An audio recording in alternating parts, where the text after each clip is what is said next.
इसी तरह के एजुकेशनल वीडियोस को पाने के लिए हमारे चैनल को लाइक कीजिए, शेयर कीजिए, सब्सक्राइब कीजिए और बेल आइकॉन को ऑल पर सेलेक्ट कीजिए ताकि आप हमारे सभी वीडियोस को सबसे पहले देख सकें। बिस्मिल्लाहिर्रहमानिर्रहीम। अस्सलाम वालेकुम दोस्तों, आज हम देखेंगे 8वीं जमात का मज़मून उर्दू जो ज़बान अव्वल है।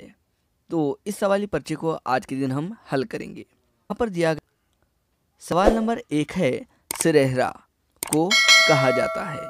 तो सिरहरा तो इन्होंने क्या पूछा है यहाँ पर, ना तो ये जुमला है, ना ही ये कहावत है, ना ही ये मुहावरा है, और लगता है शायद ये रोज़मर्रा इस्तेमाल करते हैं, तो इसीलिए ऑप्शन ए इसका सही होगा। तो ऑप्शन ए यहाँ पर लिखेंगे और यहाँ पर लिखेंगे रोज़मर्रा। तो अगर ऑप्शन में आए मुरक्कब लफ्ज़ तो ये सही मुरक्कब लफ्ज़ है, या फिर रास्ते पर, इसका मतलब जो होता है रास्ते पर, या फिर अहम रास्ता, ये इसका मतलब होता है। तो आप किस तरह से ये सवाल आता है इसके ऊपर इसका जवाब होगा। तो इसे तो हम लिखेंगे रोज़मर्रा, रोज़मर्रा में से इस्तेमाल करते हैं। तो सवाल नंबर 2 है, गम की जमा। तो गम की जमा जो है ऑप्शन बी यहाँ पर दुरुस्त है, गमों। तो यहाँ पर आप लिखेंगे बॉक्स में बी और सामने लिखेंगे गमों। अब देखें सवाल नंबर 3। सवाल नंबर 3 में है, पांचों उंगलियां घी में और सर कढ़ाई में। तो इसका जो मतलब होगा वो होगा हर तरफ से फ़ायदा ही फ़ायदा। तो बॉक्स में हम लिखेंगे बी और सामने लिखेंगे फ़ायदा ही फ़ायदा, हर तरह से फ़ायदा ही फ़ायदा। अब सवाल नंबर 4 है, किसी जगह शख्स या चीज़ के नाम को कहते हैं। तो क्या कहते हैं, देखिए इसे कहा जाता है इस्म।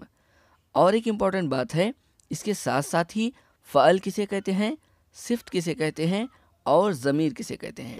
इसके मुताल्लिक़ भी जो है आप डिटेल से पढ़ लें, क्योंकि हो सकता है कि अगला जो सवाल है फ़ाइल या फिर सिफ़्त या फिर ज़मीर के ऊपर भी आए। तो अगर आप नहीं जानते तो नीचे कमेंट कीजिए, इंशाल्लाह हम इस पर एक सेपरेट वीडियो बना देंगे। अब है सवाल नंबर 5, रेहान को घोड़े पसंद हैं, उसने 2 घोड़े खरीदे। इस जुमले में ज़मीर की निशानदही कीजिए। तो ज़मीर जो है यहाँ पर उस होगा। आपको बता दूं कि ज़मीर उस लफ्ज़ को कहा जाता है जो इस्म के बदले में आए। तो ये जो उस है रेहान के नाम के बदले में इस्तेमाल किया गया है, तो ये होगा इसका सही जवाब। अब इसके बाद है सवाल नंबर 6, फतह को ज़बर कहते हैं, जिस पर ज़बर हो इस हर्फ को क्या कहा जाता है। इस हर्फ को कहा जाता है ऑप्शन सी मफ्तूह। तो यहाँ पर आप ऑप्शन सी में से देख सकते हैं। सवाल नंबर 7 है, इनमें मुज़क्कर लफ्ज़। मुज़क्कर लफ्ज़ देखिए यहाँ पर, एक तो यहाँ पर है हया, तो हया जो है मुअन्नस है, ख़ता मुअन्नस है, तस्वीर ये भी मुअन्नस है। तो इसका सही जवाब होगा ऑप्शन डी बदन। सवाल नंबर 8 यहाँ पर देखिए, लफ्ज़ खौफ का मुतरादिफ। मुतरादिफ का मतलब होता है इसका मानी, हम मानी लफ्ज़। तो खौफ का जो है हम मानी लफ्ज़ है डर। अब इसके बाद देखिए अगला जो सवाल है, सवाल नंबर 9, आदिल अच्छा लड़का है, इस जुमले में इसमें ख़ास है। तो इसम के 2 अक़साम हैं, एक है इसमें आम और दूसरा है इसमें ख़ास। तो इस जुमले में इसमें ख़ास है आदिल। तो हम जवाब में लिखेंगे ए और यहाँ पर लिखेंगे आदिल। हाँ, और आपसे गुजारिश करता हूँ कि अगर आपको ये वीडियो मददगार साबित हो रहा है तो अभी के अभी इस वीडियो को लाइक कीजिए और अपना नाम नीचे कमेंट कीजिए, पता चले कि ये वीडियो कौन कौन देख रहे हैं। अब चलेंगे हम सवाल नंबर 10 पर, दिले नादान तुझे हुआ क्या है, आखिर इस दर्द की दवा क्या है। इस शेर में काफिया है। तो काफिया कहा जाता है हम वज़न अल्फाज को जो वज़न में एकसा हों। इस जो शेर है, इस शेर में हवा और जो दवा है ये काफिया कहलाते हैं। तो यहाँ पर ऑप्शन में देखिए, ऑप्शन नंबर सी जो है हवा और दवा, इसका बिल्कुल सही जवाब है। सवाल नंबर 11, गम में तेरे ज़िंदगी बसर करता हूँ, ज़िंदा हूँ मगर तेरे नाम पे मरता हूँ। इस शेर में रदीफ़ की निशानदही करें।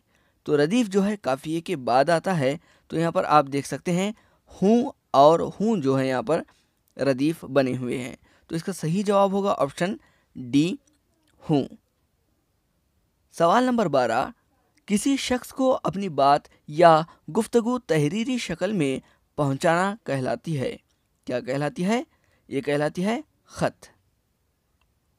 اب اگلا سوال دیکھیے، سوال نمبر 13، وہ خط جو تجارتی غرض سے لکھا جاتا ہے، تو تجارت کی غرض سے اگر کوئی خط لکھا جاتا ہے تو اسے کہا جاتا ہے کاروباری خط۔ دوست یا پھر احباب کو جو خط لکھا جاتا ہے اسے کہا جاتا ہے ذاتی یا پھر نجی خط۔ تو اس طرح کے خطوں کے اقسام بھی ہیں، اگر آپ جاننا چاہتے ہیں تو نیچے ضرور کامنٹ کیجئے، انشاءاللہ ہم اس کے متعلق بھی ایک ویڈیو بنا دیں گے۔ ایسی تحریر جس میں کسی موضوع پر تسلسل کے ساتھ اظہار خیال ہو وہ کہلاتا ہے ناول۔ آپ انشیاء کے بارے میں بھی، ڈرامہ کے بارے میں اور مضمون کے بارے میں بھی پڑھ لیجیے گا، اور کہیں بھی آپ کو اس میں ڈاؤٹ بستا ہے یا پھر کچھ سمجھ میں نہ آئے تو آپ نیچے کامنٹ کر دیجیے گا، ہم اس کے متعلق جو ہے ضرور ویڈیو بنائیں گے۔ اس ویڈیو بنانے کا مقصد صرف سوالی پرچے کو حل کرنا ہے، نہ کہ تمام جو ہے آپشنز کو سمجھانا۔ اگر آپ کو پتہ نہیں تو نیچے کامنٹ کیجیے، انشاءاللہ ہم اس کے بارے میں ویڈیو بنا دیں گے۔ سوال نمبر 15 ہے، یہ مضمون کا تعارف ہوتا ہے، تو مضمون کا تعارف جو ہے سب سے پہلے ہی کیا جاتا ہے، تو یہ ہوگا تمہید۔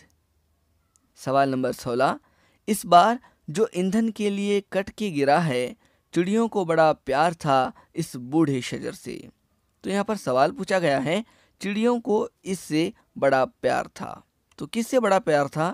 تو آپ یہاں پر دیکھ سکتے ہیں بوڑھے شجر سے۔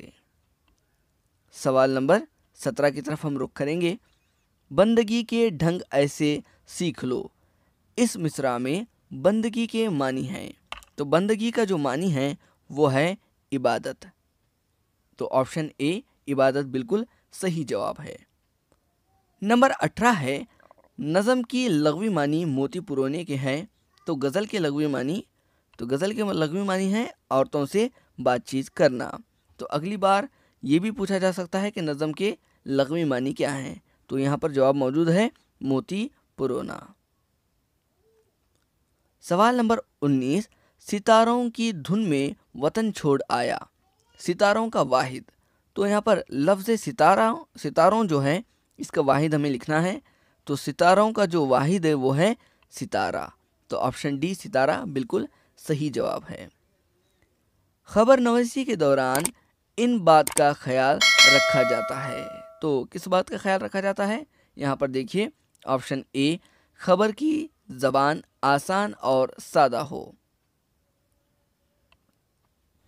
تو آپ نے دیکھا ہم نے سوال نمبر 1 سے لے کر 20 تک جو ہے مکمل کیا ہے، انشاءاللہ اگلی ویڈیو میں تفصیلی سوالات کی جوابات ہم حل کریں گے۔ اگر آپ کو ویڈیو پسند آیا تو نیچے لائک کیجیے اور نیچے اپنا نام کامنٹ کرنا بالکل مت بھولیے۔ پھر ملیں گے اگلی ویڈیو میں، تب تک کے لیے اللہ حافظ۔